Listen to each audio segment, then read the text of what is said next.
바울에게 한 가지 고민이 있었습니다. 철학적 세계에서 어떻게 십자가와 부활의 복음을 전할 수 있을까? 그래서 철학적 세계를 전제한 상황 속에서 복음을 증거하는 방식을 전략적으로 한번 시도해 봤습니다. 사도 바울이 그렇게 했다는 사실을 고린도 전서 2장 1절 이하에서 찾아볼 수 있는데요. 세번역 성경으로 보겠습니다. 형제자매 여러분, 내가 여러분에게로 가서 하나님의 비밀을 전할 때 훌륭한 말이나 지혜로 하지 않았습니다. 나는 여러분 가운데서 예수 그리스도 곧 십자가에 달리신 그분밖에는 아무것도 알지 않기로 작정하였습니다. 내가 여러분과 함께 있을 때 나는 약하였으며 두려워하였으며 무척 떨었습니다. 나의 말과 나의 설교는 지혜에서 나온 그럴듯한 말로 한 것이 아니라 성령의 능력이 나타낸 증거로 한 것입니다. 그것은 여러분의 믿음이 사람의 지혜에 바탕을 두지 않고 하나님의 능력에 바탕을 두게 하려는 것이었습니다. 사도 바울이 나는 십자가 외에는 전할 것이 없습니다 라고 이야기하면서 지혜를 바탕으로 하고 있지 않다, 그런 표현을 하고 있습니다. 여기서 지혜는 철학적 사변과 지식적 체계를 말합니다. 그 시대는 철학의 세계였습니다. 철학이 세계의 본질을 꿰뚫을 수 있다고 생각을 하고요, 철학이 세계의 구원을 이룬다고 생각했습니다. 그런 종교적인 상황 속에서 사도 바울은 내가 믿는 복음을 이런 방식으로 전할 수 있을까 생각을 하게 되었고, 그래서 도전하게 된 것입니다. 그런데 실패했습니다. 바울이 깨달은 게 하나 있습니다. 비록 실패했지만 한 가지는 분명하게 배웠습니다. 복음은 그 자체가 능력을 가지고 있구나. 바울이 떨 때도 복음은 복음이었습니다. 바울이 두려워할 때도 복음은 복음이었습니다. 바울이 전략적으로 선교 전략을 세워서 앞으로 나간 게 아니거든요. 다음에 이 지역에 가면 이런 일이 일어나겠고 이 지역 문화는 이러니까 내가 이렇게 선교해야 되겠다, 그렇게 생각해 본 적이 없습니다. 오히려 그런 계획을 가졌을 때는 성령께서 막으셨습니다. 그런데 선교지를 나가면 하나님의 역사가 일어나는 겁니다. 자신의 상황과 관계없이 하나님의 역사는 일어났습니다. 복음은 그 안에 능력이 내포되어 있구나. 복음은 능력이다 깨달은 것입니다. 그래서 사도 바울은 예수 그리스도의 십자가와 부활 외에는 내가 전하지 않겠다, 그렇게 결심하게 된 것입니다. 4절과 5절을 다시 한번 개역 성경으로 보십시오.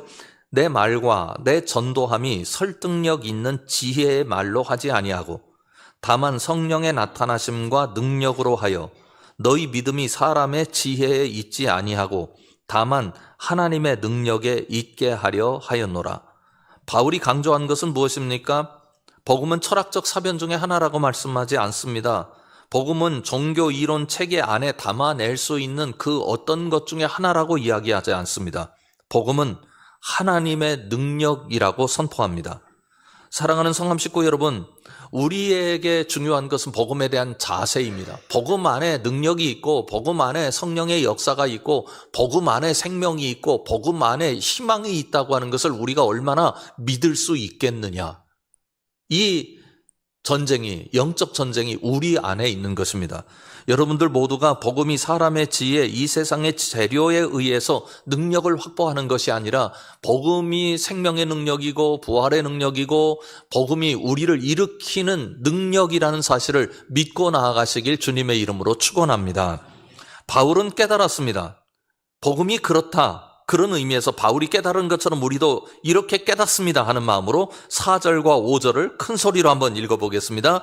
내 말과 내 전도함이 설득력 있는 지혜의 말로 하지 아니하고 다만 성령의 나타나심과 능력으로 하여 너희 믿음이 사람의 지혜에 있지 아니하고 다만 하나님의 능력에 있게 하려 하였노라. 아멘. 그런 의미에서 우리가 복음을 받아들였다고 하는 것은 하나님께서 주신 위대한 기적의 한 부분입니다. 우리가 복음을 이해했기 때문에 받아들인 게 아니라고요. 복음이 설득력이 있어서 복음을 내가 들어보니 그것이 그럴듯하고 내 이해 체계로 얼마든지 받아들일 수 있는 것이어서 내가 이 복음대로 살아야 되겠다, 그렇게 생각한 게 아니잖아요. 오히려 복음을 잘 몰랐습니다. 내용이 어떤 내용, 어떤 깊은 사정을 가지고 있는 건지, 하나님의 비밀이 그 속에 어떻게 담겨 있는지 몰랐어요. 그런데 예수님을 내가 믿게 됐어요. 오히려 예수님을 믿은 다음에 복음이 무엇인지 더 명확하게 알았어요. 그런 의미에서 내가 복음을 믿는다고 하는 것은 내 의지의 결단이 아니라 하나님께서 우리에게 주신 선물임을 깨닫습니다. 생각을 해보십시오. 이 세상에 내 인생에 있어서 복음보다 더 위대한 선물이 어디 있습니까? 돈으로 선물이 가능한 게 있잖아요. 조금 정성을 쏟아내면 가능한 게 있잖아요. 복음은 그런 게 아니잖아요. 복음 누구도 우리에게 줄 수 없는 선물입니다. 오직 하나님만 주실 수 있습니다. 죽었다 깨나도 이런 선물은 받을 수 없습니다. 사도 바울의 간증을 들어보십시오. 에베소서 3장 7절에서 그는 다음과 같이 말씀합니다. 이 복음을 위하여 그의 능력이 역사하는 대로 내게 주신 하나님의 은혜의 선물을 따라 내가 일꾼이 되었노라. 사도 바울이 가는 곳마다 주님의 역사를 일으켰잖아요. 내가 열심히 일을 했더니, 내가 헌신했더니, 내가 이렇게 복음을 증거했더니 사람들에게 이런 현상이 나타나고 하나님의 놀라운 역사가 나타나더라. 그렇게 이야기하지 않습니다. 우리는 신앙을 그런 방식으로 끌고 가려고 하거든요. 사도 바울 어떻게 예수님 믿게 됐어요? 예수님께서 사도 바울에게 찾아오셨잖아요. 예수님을 반대하고 미워하는 그를 우리 주님께서 부르셨습니다. 그리고 그에게 능력을 덧입혀 주셨습니다. 하나님의 선물로 예수를 믿게 됐고 하나님의 선물로 선교사가 된 것입니다. 그의 삶 속에 나타나는 모든 결과물은 하나님의 선물의 열매입니다. 바울이 그렇게 고백하고 있습니다. 여러분들이 잘 아시는 오헨리의 크리스마스 선물이란 단편 소설이 있지요. 짐과 델리라고 하는 미국의 뉴욕에 사는 젊은 부부 이야기를 담고 있습니다. 이 부부는 참 서로 사랑하는 사람들이었어요. 그런데 문제가 하나 있었는데 너무 가난했어요. 크리스마스가 되어도 상대방에게 선물 하나 할 수 없을 정도로 가난했어요. 아내 델리는 남편을 너무 사랑하는데 크리스마스 날이 다가옵니다. 다른 사람 그렇게 흔하게 선물하는 그 선물 한 번 내가 못했는데 이번에는 무슨 일이 있어도 선물을 해야 되겠다 생각을 한 거예요. 가난하고 불편한 삶이었지만 각자에게는 귀한 게 하나씩 있었어요.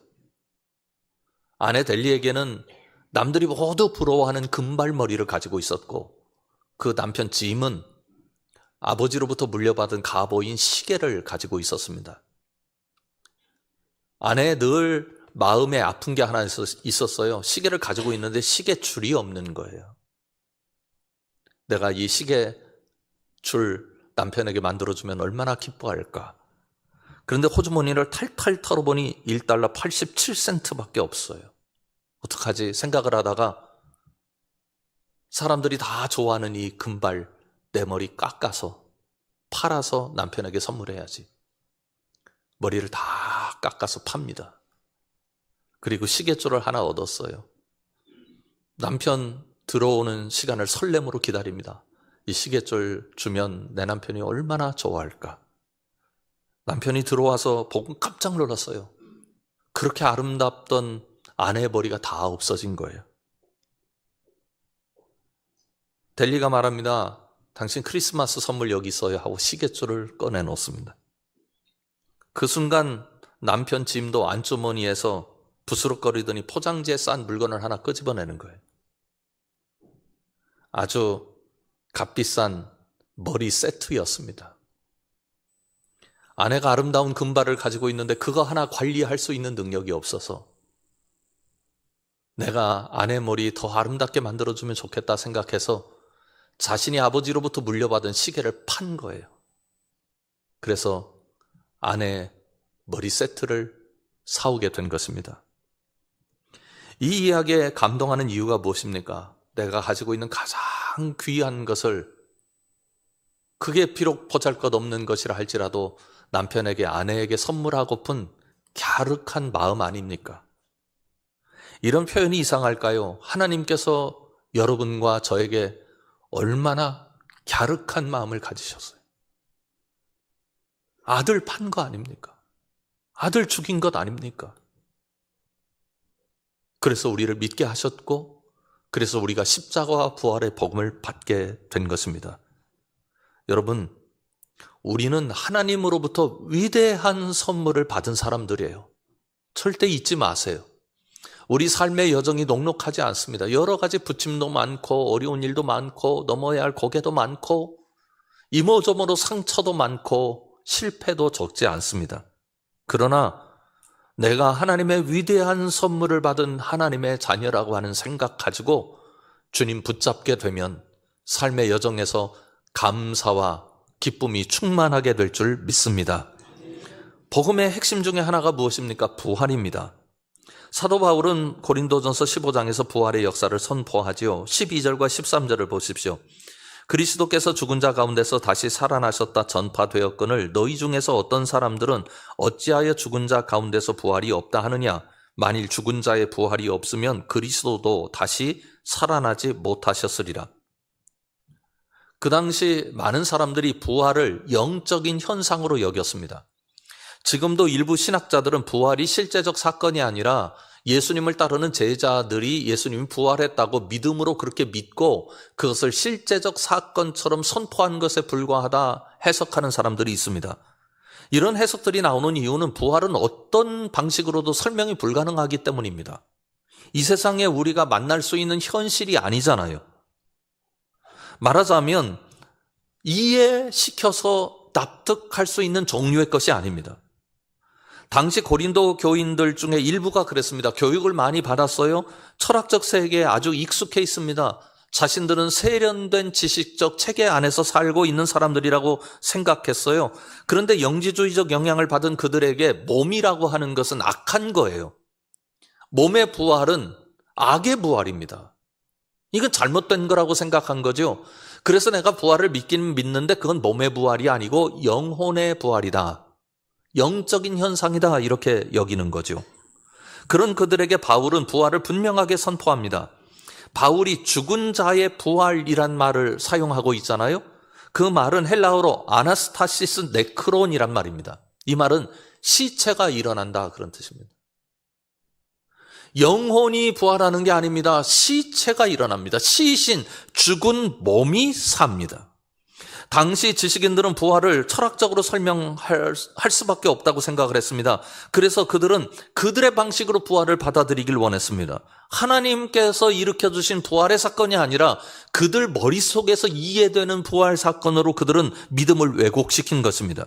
사도 바울은 단호하게 말합니다. 아나스타시스 네크론, 죽은 몸이 일어난다 이렇게 강조합니다. 우리도 사도신경에 보면 그런 고백이 있다는 사실을 알 수 있죠. 성령을 믿사오며 거룩한 공예와 성도가 서로 교통하는 것과 죄를 사하여 주시는 것과 그 다음이 뭐예요? 몸이 다시 사는 거예요. 영혼이 사는 게 아니에요. 몸이 다시 사는 거예요. 14절 이하에서 분명하게 더욱더 설명을 시도하죠. 14절 이하의 말씀을 보십시오. 그리스도께서 만일 다시 살아나지 못하셨다면 우리가 전파하는 것도 헛것이요 또 너희 믿음도 헛것이며 또 우리가 하나님의 거짓 증인으로 발견되리니 우리가 하나님이 그리스도를 다시 살리셨다고 증언하였음이라. 만일 죽은 자가 다시 살아나는 일이 없으면 하나님이 그리스도를 다시 살리지 아니하셨으리라. 만일 죽은 자가 다시 살아나는 일이 없으면 그리스도도 다시 살아나신 일이 없었을 터이요. 분명하게 말씀합니다. 예수 그리스도는 살아나셨다. 영혼이 살아나신 게 아니라 몸이 살아나셨다. 여러분, 우리가 믿음을 가졌다고 하는 것은 우리가 이해되는 것을 받아들였다는 말이 아닙니다. 이해는 이해입니다. 믿음은 이해할 수 없는 것을 받아들이는 방식입니다. 복음은 사치스러운 종교 이론이 아닙니다. 철학적 체계도 아닙니다. 달콤한 말로 사람을 위로하는 그런 위로의 말도 아닙니다. 세련된 학문놀이도 아닙니다. 복음은 생명입니다. 복음은 하나님의 능력입니다. 복음은 사람을 살리는 힘입니다. 믿음으로 믿을 때 우리에게 그런 역사가 일어납니다. 사도 바울은 분명하게 설명합니다. 나는 육체의 부활을 여러분들에게 선포했습니다. 그렇지 않으면 나는 종교 사기꾼입니다. 부활하신 주님을 만났잖아요. 나는 거짓 증언자가 아닙니다. 바울이 이렇게 특별히 말씀하는 강조의 이유가 또 하나가 있습니다. 17절을 보십시오. 그리스도께서 다시 살아나신 일이 없으면 너희의 믿음도 헛되고 너희가 여전히 죄 가운데 있을 것이요. 여기 죄 가운데 있다는 말씀에 우리가 주목할 필요가 있습니다. 죄 가운데 우리가 있으면 구원받지 못한 사람입니다. 아니, 죄를 짓고 사는데 구원받지 못했다고 말씀하시면 어떻게 합니까?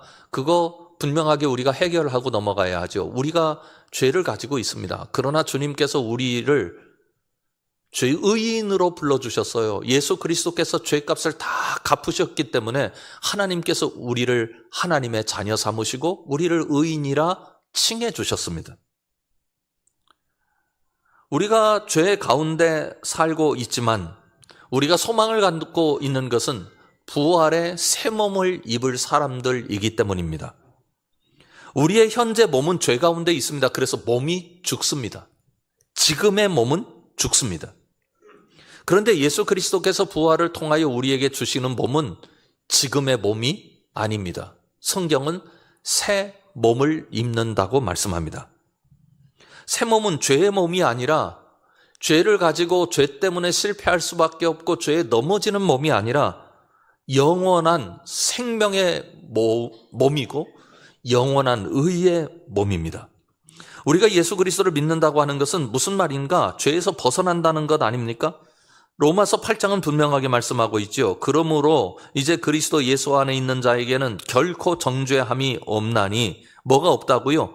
정죄함이 없습니다. 이는 그리스도 예수 안에 있는 생명의 성령의 법이 무슨 법에서요? 죄와 사망의 법에서 너를 해방하였습니다. 또 그리스도께서 너희 안에 계시면 몸은 죄로 말미암아 죽은 것이나 영은 의로 말미암아 살아있는 것이니라.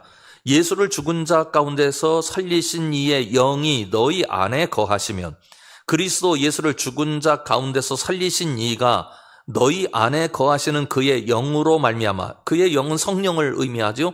성령으로 말미암아 너희 무슨 몸도 살리시리라? 죽을 몸도 살리시리라. 주님의 부활은 몸이 사는 부활입니다. 우리가 십자가를 중요시 여깁니다. 그러나 십자가는 구원의 완성의 길이 아닙니다. 십자가를 통해서는 구원이 완성되지 못하고 십자가가 부활과 함께 만날 때 거기에 구원이 완성됩니다.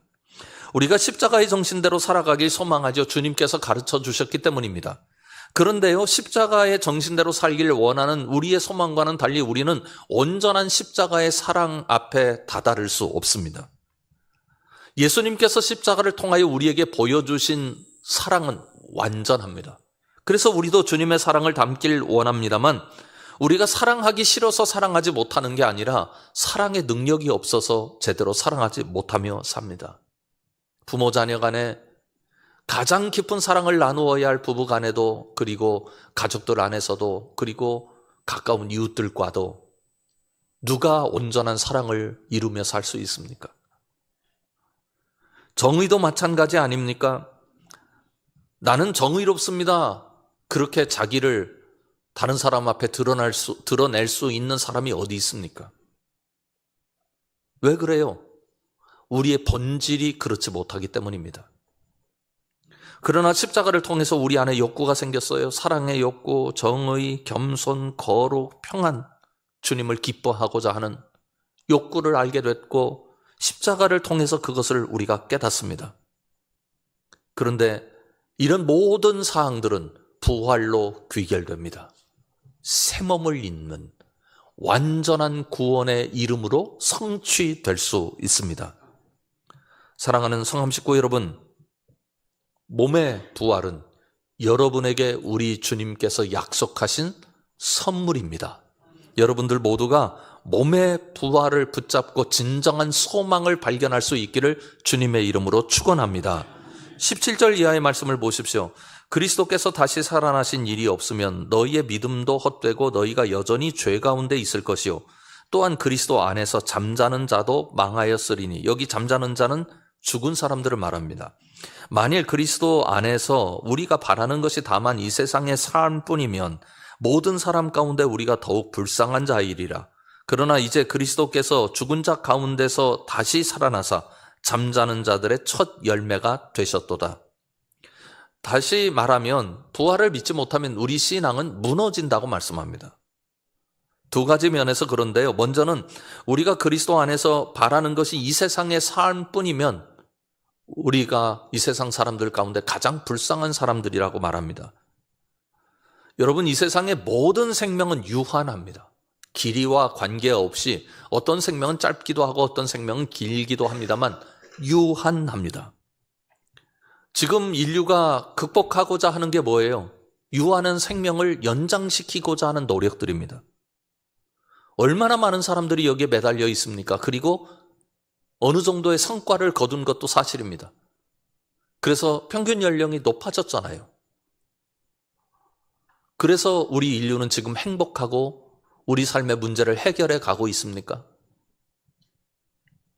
온 세계가 고령화로 몸살을 앓고 있습니다. 그래서 때로는 연세 드신 분들을 무시하는 일까지 일어납니다. 고령화 자체가 문제입니까? 절대로 그렇지 않습니다. 유한함을 극복하려면 극복할수록 우리는 더 깊은 절망을 경험하게 됩니다. 우리의 유한함을 우리의 능력으로 극복하는 것은 불가능합니다. 유한함을 벗어날 수 없기 때문에 유한함이라고 부르는 겁니다. 그런데 여러분, 하나님은 우리를 그렇게 창조하지 않으셨습니다. 인류가 타락해서 지금 우리는 생명을 갉아먹으면서 살고 있지만 살려고 하는데 우리 인생은 죽음으로 가잖아요. 그러나 주님은 우리에게 그런 삶을 선물하신 분이 아닙니다. 영혼을 선물하셨습니다. 생명적 존재로 우리를 창조하셨습니다. 그런 우리가 죄로 인하여 이것을 잃게 되었을 때 하나님은 아들을 통해서 다시 부활의 위대한 선물을 우리에게 허락하신 것입니다. 사도 베드로는 선포합니다. 베드로전서 1장 3절부터 5절까지 말씀입니다. 우리 주 예수 그리스도의 아버지 하나님을 찬송하리로다. 그의 많으신 긍휼대로 예수 그리스도를 죽은 자 가운데서 부활하게 하심으로 말미암아 우리를 거듭나게 하사 산 소망이 있게 하시며 썩지 않고 더럽지 않고 쇠하지 아니하는 유업을 있게 하시나니 곧 너희를 위하여 하늘에 간직하신 것이라. 너희는 말세에 나타내기로 예비하신 구원을 얻기 위하여 믿음으로 말미암아 하나님의 능력으로 보호하심을 받았느니라. 베드로전서가 강조하는 게 있어요. 부활은 미래적 사건임에도 불구하고 현재 우리 삶을 살리는 힘이라고요. 부활은 현재적 사건이라고 강조합니다. 베드로도 마찬가지고 바울도 마찬가지고요. 그들의 현재적 삶에서 승리할 수 있었던 이유가 있다면, 우리보다 더 아름답고 위대한 삶을 살 수 있었던 이유가 있다면 우리보다 부활의 믿음으로 더 무장했기 때문이었을 것입니다. 죽음 앞에서도 그들은 부활을 보았습니다. 사방으로 우겨쌈을 당해도 그들은 부활을 보았습니다. 다른 사람들이 비난하고 다른 사람들이 내치고 다른 사람들이 돌을 들어서 쳐 죽이려 할 때도 그들은 부활을 보았습니다. 그들은 죽음을 이긴 사람들이었기 때문입니다. 여러분 아십니까? 우리도 죽음을 이긴 사람들인 줄 믿습니다. 또 하나는 바울이 첫열매라는 단어를 사용합니다. 이 첫열매라는 말은 신약적 용어가 아니고 구약적 용어입니다. 유대 백성들이 하나님 앞에 다 받았잖아요. 이스라엘 백성들 다 하나님의 것을 받았습니다. 그런데 하나님께서는 너희들의 모든 것이 다 내 것이다 라고 표현하는 방식을 이스라엘 백성들에게 알려주셨어요. 그것은 모든 것의 첫열매를 하나님께 드리는 겁니다. 첫열매 드리면 하나님이 이렇게 여겨주시는 거예요. 너희가 나한테 다 주었다. 그러니 첫열매는 하나님 앞에 모든 것을 다 드리는 방식이었습니다. 부활의 첫열매가 되셨다고 하는 것은 그런 의미를 가지고 있어요. 예수 그리스도께서 첫열매가 되심으로 나머지도 다 그 열매 안에 있다. 그런 뜻입니다. 그런데 더 감사한 것은 이 첫이란 아르케란 말입니다. 이 아르케란 말은 다른 성경에 나오는데 창세기에도 나오고 요한복음에도 나옵니다. 1장에 나오지요. 태초에라는 뜻입니다. 태초에 하나님께서 이 땅에 뭘 두셨어요? 생명을 두셨습니다. 태초에 하나님께서 하신 일이 뭐예요? 창조입니다. 첫 열매라고 하는 것은 예수님께서, 하나님께서, 성령님께서 오늘 이 세계 속에 새 창조를 시작하셨다는 뜻입니다. 우리에게 새 몸을 주시는 새 창조 역사가 지금 일어나고 있습니다. 그래서 우리는 새 창조의 역사에 참여된 새로운 피조물입니다. 여러분, 우리 중에는 단 한 분도 소망 없는 분 없습니다. 무가치한 분 없습니다. 여러분은 다 존귀합니다. 충분히 가치가 있습니다. 충분히 살아갈 이유가 있고 충분히 영원을 가진 하나님의 자녀, 그 존귀한 가치를 가지고 있는 분들입니다. 여러분들 모두가 내 속에 이런 가치가 있다고 믿고, 그리고 이 어려운 세상에도 부활의 믿음으로 무장하면 이길 수 있고 넘어갈 수 있다는 믿음의 고백이 있으셔서 여러분들 삶 속에 주님을 향한 승리의 아름다운 노래가 담기기를 주님의 이름으로 축원합니다. 기도하겠습니다. 우리 함께 기도하겠는데요. 하나님, 우리가 이 부활의 믿음으로 무장하게 해주시길 원합니다. 이해할 수 있어서가 아니라 우리는 믿기에, 우리는 주님의 선물을 아멘으로 받았기에 부활의 역사가 우리 삶에서 현재를 이기는 하나님의 능력으로 나타나게 될 줄 믿습니다. 하나님, 이것 우리가 체험하며 살게 해주십시오. 하나님 앞에 같이 한 목소리로 기도하겠습니다. 아버지 하나님, 주님께서 우리를 사랑해 주셔서 감사합니다. 부활의 첫 열매 되신 주님께서 우리에게 위대한 부활의 선물을 주셨습니다. 우리는 늙습니다. 우리는 때로는 실패합니다. 우리는 분명한 한계를 가지고 있는 사람들입니다. 그래서 어떤 이는 말하기를 인간은 허무하다 합니다. 우리 몸이 그렇습니다. 우리 삶이 그렇습니다. 그런데 허물을 이기는 길을 주셨고 영혼을 아는 지식을 주셨고 새 몸을 허락하실 위대한 미래를 우리에게 허락해 주셨습니다. 아버지 하나님, 이거 분명히 우리 깨닫게 하여 주시옵고 부활의 능력이 우리 안에 담기게 해주셔서 우리가 성령의 능력으로 말미암아 이 땅에서 존귀하게 살아갈 수 있도록 주님 은혜를 베풀어 주시옵소서. 예수 그리스도의 이름으로 간절히 기도드리옵나이다. 아멘.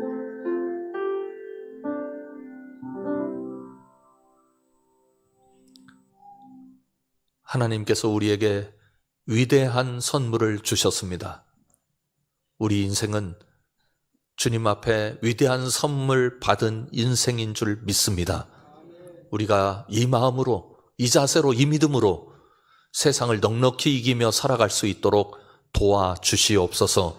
예수님 이름으로 간절히 기도드립니다. 아멘. 사랑하는 성암 식구 여러분, 여러분에게 있는 부활의 약속 때문에 오늘 여기서 행복하시기 바랍니다. 지금은 우리 주 예수 그리스도의 은혜와 하나님 아버지의 놀라우신 사랑하심과 부활의 능력으로 살아갈 수 있도록 인도하시는 성령 하나님의 함께하심이 주님 앞에 믿음으로 나아가는 우리 성함의 모든 식구들 위해 지금부터 영원까지 함께 계시기를 간절히 축원하옵나이다. 아멘.